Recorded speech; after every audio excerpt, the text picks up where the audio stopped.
Good morning 10th class students. आज जो हमारा टॉपिक है human I and the colourful world के कुछ क्वेश्चन आंसर है। आज इस टॉपिक को ख़त्म करेंगे और नेक्स्ट हम वीडियो लेक्चर में अपना नेक्स्ट टॉपिक देखेंगे, नया चैप्टर देखेंगे इलेक्ट्रिसिटी का। तो आज के कुछ क्वेश्चन आंसर है वो देख लेते हैं। पहला है, a person needs a lens of power -5.5 diopter for correcting his distance vision. For correcting his near vision, he need a lens of power 1.5 diopter. What is the focal length of the lens required for correcting distance vision and near vision? इसने दो इसमें part पूछे हैं। एक में पूछा है distance vision का, दूसरा पूछा है नियर विजन का, जिसमें से कि जो पावर डिस्टेंस विजन की जो करेक्टिंग करने के लिए दी है उसमें -5.5 डायप्टर है, और जो नियर विजन वाले पार्ट में जो पावर दिया हुआ है वो है पॉजिटिव 1.5 डायप्टर। तो पहले डिस्टेंस विजन देखते हैं कैसे करते हैं। हमको पावर ऑफ लेंस जो है दिया हुआ है, गिवन है, जो करेक्टिंग डिस्टेंस का है वो है -5.5 D। और वहाँ से हम फोकल लेंथ निकाल लेंगे। फोकल लेंथ जो होता है जो हमारा पावर ऑफ लेंस होता है वो 1 अपॉन फोकल लेंथ होता है। तो वहाँ से हम फोकल लेंथ निकाल लेंगे क्योंकि हमको पावर ऑफ लेंस पता है। तो हमारा पावर ऑफ लेंस जो है जो हमारा फोकल लेंथ है वो आता है 1/पावर, और जो पावर ऑफ लेंस है वो है -5.5, जहाँ से हमको निकलता है -0.181 मीटर, क्योंकि जो हमारा फोकल लेंथ है वो मीटर में निकलेगा इसमें। The focal length of the lens for correcting distance vision is point -0.181 metre. उसी हिसाब से नियर विजन करना है। पावर लेंस हमको दिया हुआ है, फोकल लेंथ का हमको फार्मूला पता है जो कि है 1/पावर, और यहाँ पे हमको रखना है जो हमारा नियर विजन का जो पावर दिया हुआ है वो है पॉजिटिव 1.5D। तो वो 1/1.5 करेंगे तो वहाँ से हमारा फोकल लेंथ निकल जाएगा positive 0.667 metre. The focal length of the lens for correcting near vision is 0.667 metre. ये आपका क्वेश्चन था। Next question, the far point of a myopic person is 80 centimeter in front of the eye. What is the nature and power of lens required to correct the problem? आपको पता है myopic क्या होता है। जो सफ़र करता है पर्सन, जिसको डिफेक्ट होता है ऑफ मायोपिया का, जिसमें उसकी जो इमेज है वो कहाँ बनती है, इन फ्रंट ऑफ रेटिना, और उसमें करेक्ट करने के लिए हम कनकेव लेंस जो है वो यूज़ करते हैं। The person is suffering from an eye defect called myopia. In this defect, the image is formed in front of the retina, hence a concave lens is used to correct this defect of vision. अब जो हमारा इसमें object distance है, क्योंकि ये क्या है, far point, that means you जो आपका है ऑब्जेक्ट डिस्टेंस वो क्या है, इन्फिनिटी। इमेज डिस्टेंस इसने दिया हुआ है 80 सेंटीमीटर, जो कि है -80 सेंटीमीटर, और इसमें हम फार्मूला लगाएंगे लेंस फार्मूला। तो वहाँ से हम फोकल लेंथ निकाल लेंगे। Focal length is equal to 1/V minus 1/U। V की वैल्यू डाल देंगे और U की वैल्यू डाल देंगे। 1/इन्फिनिटी जो होता है वो 0 होता है। तो डैट मीन्स जो आपका फोकल लेंथ आया वो आया कितना, -80 सेंटीमीटर। 80 सेंटीमीटर को हम फर्दर मीटर में कन्वर्ट करेंगे तो -0.8 metre. We know power of lens जो है हमारा 1/फोकल लेंथ, तो विच इज़ इक्वल टू 1/, जो हमारा फोकल लेंथ गिवन आ गया है 0.8 नेगेटिव में, तो ये जो हमारा है -1.25 डायोप्टर। एक concave lens of power -1.25 dioptre is required by the person to correct his defect. तो ये था आपका सेकंड का सॉल्यूशन। थर्ड आपका है, why do star twinkle. Star twinkle क्यों करते हैं? Star emit on light and they twinkle due to the atmospheric reflection of light. Stars जो एमिट करते हैं उनकी खुद की लाइट होती है, और वो जो रिफ्लेक्ट होता है, ट्विंकलिंग होता है, वो किससे होता है, due to atmospheric reflection of light से।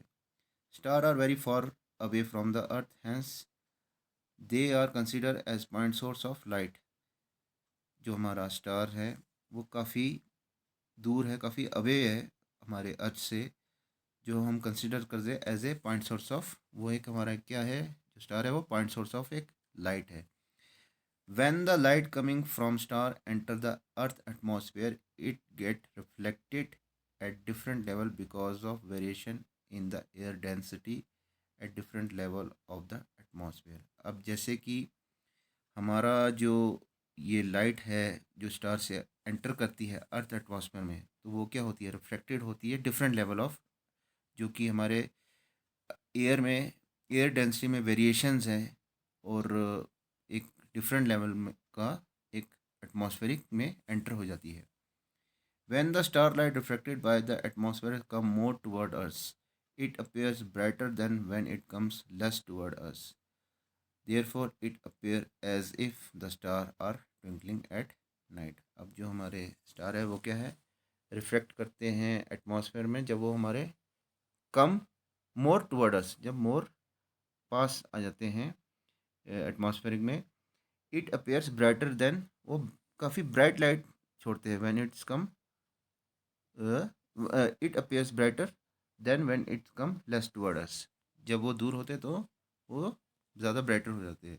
इस वजह से हमारे जो स्टार्स हैं वो क्या करते हैं, ट्विंकलिंग करते हैं नाइट में. Explain why the planet do not twinkle. हमारे जो प्लैनेट्स हैं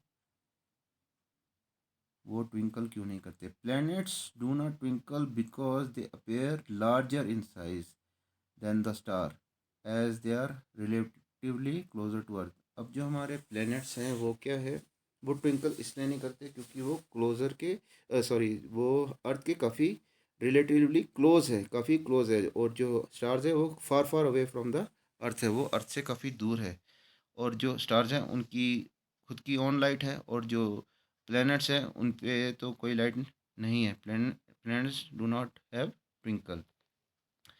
Planet can consider as a collection of a large number of point size source of light. जो planet है वो consider करते हैं large number of point size, large number of point size जो कि source of light है.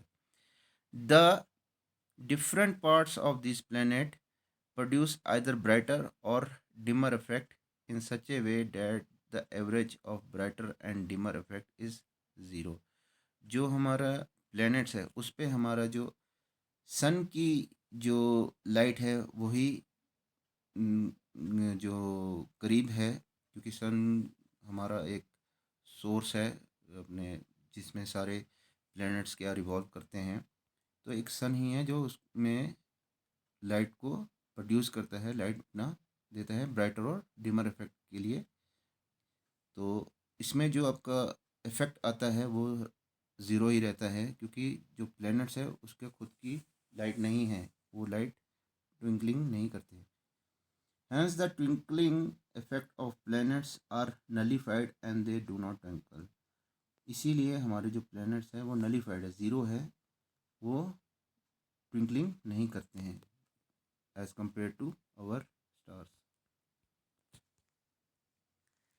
Next, why does the sky appear dark instead of blue to an astronaut. जब astronaut space में जाते हैं तब उनको हमारा जो स्काई है वो डार्क क्यों नज़र आता है instead of blue. The sky appears dark instead of blue to an astronaut because there is no atmosphere in the outer space that they can scatter the sunlight. जब हमारे एस्ट्रोनॉट एटमॉस्फेयर से outer space में enter करते हैं तो वहाँ से जो लाइट है वो स्कैटर नहीं करती, सनलाइट स्कैटर नहीं करती है, क्योंकि जो आपकी एटमॉस्फेयर है उसमें जो हमारा जो सन है उसमें लाइट स्कैटर करने से हमको स्काई ब्लू नज़र आता है, मगर आउटर स्पेस में डार्क हो जाता है. As the sunlight is not scatter, no scatter sunlight, no scatter light reach the eyes of the astronaut. अब सनलाइट आउटर स्पेस में स्कैटर नहीं कर पाता, तो वहाँ पे जो लाइट है जिसको एस्ट्रोनॉट नहीं रीच कर पाती, उसकी आइज़ में नहीं रीच कर पाते. And the sky appears black to them, और उसमें जो एस्ट्रोनॉट को स्काई ब्लैक नज़र आता है. तो ये थे आपके question answers. Next video lecture में हम नया चैप्टर स्टार्ट करेंगे, electricity. So thank you students.